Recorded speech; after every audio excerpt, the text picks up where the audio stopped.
എല്ലാവർക്കും നമസ്കാരം. അപ്പോൾ സ്ട്രെസ് എന്താണെന്നുള്ളത് നമ്മൾ കഴിഞ്ഞ വീഡിയോയിൽ പറയുണ്ടായി. കണ്ടിട്ടില്ലാത്തവർ തീർച്ചയായിട്ടും കാണാം. അപ്പോൾ ഈ വീഡിയോയിൽ നമ്മൾ പറയാൻ പോകുന്നത് പെട്ടെന്നുള്ള അമിതമായ ആങ്സൈറ്റി സ്ട്രെസ്സിനെ എങ്ങനെ കുറയ്ക്കാം എന്നുള്ളതിനാണ്.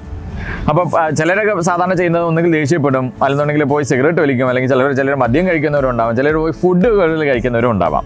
അപ്പോൾ ഇതൊന്നും നമുക്ക് ശരീരത്തിന് ആക്ച്വലി പറഞ്ഞാൽ ഹെൽത്തി അല്ല. അപ്പോൾ നമുക്ക് ഹെൽത്തി ആയിട്ട് സ്ട്രെസ് ഒന്ന് കുറയ്ക്കുന്ന രീതി എന്ന് പറയുന്നത് ഒന്നാമത്തെ നോക്കുകയാണെങ്കിൽ ഡീപ്പ് ബ്രീതിങ്. അതായത് ഒരു 4 സെക്കൻഡ് കൊണ്ട് ശ്വാസം ഉള്ളിലോട്ട് എടുക്കുക, ഒരു 4 സെക്കൻഡ് ഹോൾഡ് ചെയ്യുക, 4 സെക്കൻഡ് കൊണ്ട് വെളിയിലോട്ട് വരിക. അപ്പോൾ അതൊരു ഡീപ്പ് ബ്രീതിങ് ടെക്നിക്കാണ്. നിങ്ങൾ 2-3 മിനിറ്റ് ചെയ്യുകയാണെങ്കിൽ തീർച്ചയായിട്ടും നിങ്ങളുടെ ഹാർട്ട് റേറ്റ് കുറയുകയും നെർവസ് സിസ്റ്റം കാം ചെയ്യാനായിട്ട് ഇത് സഹായിക്കും. രണ്ടാമത്തെ 5-4-3-2-1 ടെക്നിക്കുണ്ട്. എന്താണെന്നുള്ളതല്ലേ. അപ്പോൾ 5 എന്ന് പറയുന്നത് നിങ്ങൾ കാണുന്ന 5 വസ്തുക്കളെ കുറിച്ച് നിങ്ങൾ പറയുക. ടേബിൾ, ചെയർ, ട്രീസ്, നിങ്ങളുടെ അടുത്തുള്ള എന്താണെന്ന് വെച്ചാൽ അത് 5 കാര്യങ്ങളെ കുറിച്ച് പറയാം. അതിനകത്ത് 4 എന്ന് പറയുന്നത് നിങ്ങൾ ഫീൽ ചെയ്യുന്ന ഒരു 4 കാര്യങ്ങളെ കുറിച്ച്, നിങ്ങൾ ഇട്ടിരിക്കുന്ന ഷർട്ട് അല്ലെങ്കിൽ പാൻറ്റ് ഓർ ഈവൻ നിങ്ങൾ തറയിനെ കുറിച്ച്, നിങ്ങൾ നിൽക്കുന്ന സ്ഥലം, അതേക്കുറിച്ച് നിങ്ങൾ പറയാം. 3 എന്ന് പറയുന്നത് നിങ്ങൾ കേൾക്കുന്ന 3 ശബ്ദം, ചിലപ്പോൾ ഫാൻ്റെ ആവാം, ബേർഡ്സിൻ്റെ സൗണ്ട് ആയിരിക്കും. കേൾക്കുന്ന 3 ശബ്ദം, അപ്പോൾ കേൾക്കുന്ന 3 ശബ്ദങ്ങളെ കുറിച്ച് പറയാം.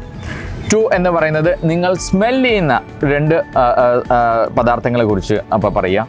1 എന്ന് പറയുന്നത് ടേസ്റ്റ്, നിങ്ങൾ എന്തെങ്കിലും കഴിച്ചുകൊണ്ടിരിക്കുകയാണെങ്കിൽ ആ ടേസ്റ്റിനെ കുറിച്ച് പറയുക. ഒന്നും കഴിക്കുന്നില്ലെങ്കിൽ ഒന്നും ഇല്ല എന്നുള്ളത് പറയാം. അപ്പോൾ ഇത് നിങ്ങൾ പറയുമ്പോഴത്തേക്കും നിങ്ങളുടെ സെൻസസിനെ ഒന്നുകൂടി അത് മാറ്റുവാനും നിങ്ങളുടെ സ്ട്രെസ് കുറയ്ക്കാനും തീർച്ചയായിട്ടും അത് സഹായിക്കുകയും തന്നെ ചെയ്യും. പിന്നെ 3ാമത്തെ ടെക്നിക്ക് എന്ന് പറയുന്നത് വാക്കൗട്ട്. നിങ്ങൾ ആ ഒരു സ്ട്രെസ് ഉള്ള സ്ഥലത്ത് നിന്നും നടന്ന് മാറുക, ഒരു 10 മിനിറ്റ് നടന്നിട്ട് തിരിച്ചു വരിക. അതും സ്ട്രെസ് കുറയ്ക്കാനായിട്ട് സഹായിക്കും.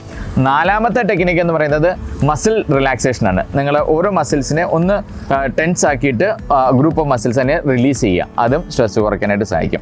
5ാമത്തെ ടെക്നിക്ക് എന്ന് പറയുന്നത് റൈറ്റ് ഇറ്റ് ഔട്ട്. അതായത് നിങ്ങളുടെ സ്ട്രെസ് എന്ന ദേഷ്യമോ കാര്യങ്ങളുള്ള എല്ലാത്തിനും ഒരു പേപ്പറിൽ എഴുതി നിങ്ങളുടെ ബ്രെയിനിൽ നിന്നും അത് ഡിലീറ്റ് ചെയ്ത് കളയുക. അപ്പോൾ അങ്ങനെ എഴുതി കളയുക, റൈറ്റ് ഇറ്റ് ഔട്ട്. അപ്പോൾ ഈ 5 കാര്യങ്ങൾ തീർച്ചയായിട്ടും നിങ്ങൾ അമിതമായ സ്ട്രെസ്സിൽ ഒരു ഘട്ടത്തിൽ നിൽക്കുകയാണെങ്കിൽ ഇത് ട്രൈ ചെയ്ത് നോക്കുക. തീർച്ചയായിട്ടും നിങ്ങളുടെ സ്ട്രെസ് കുറയ്ക്കാനായിട്ട് സഹായിക്കുകയും ചെയ്യും, നിങ്ങളുടെ ഹെൽത്തിനെ ഇമ്പ്രൂവ് ചെയ്യാനായിട്ടും സഹായിക്കുകയും ചെയ്യും. ഇനി ലോങ് ടേം സ്ട്രെസ് എങ്ങനെ ഡീൽ ചെയ്യണമെന്നുള്ളത് നമ്മൾ അടുത്ത വീഡിയോയിൽ കാണുകയും ചെയ്യാം. എത്ര പറഞ്ഞു നിർത്തുന്നു. നന്ദി, നമസ്കാരം.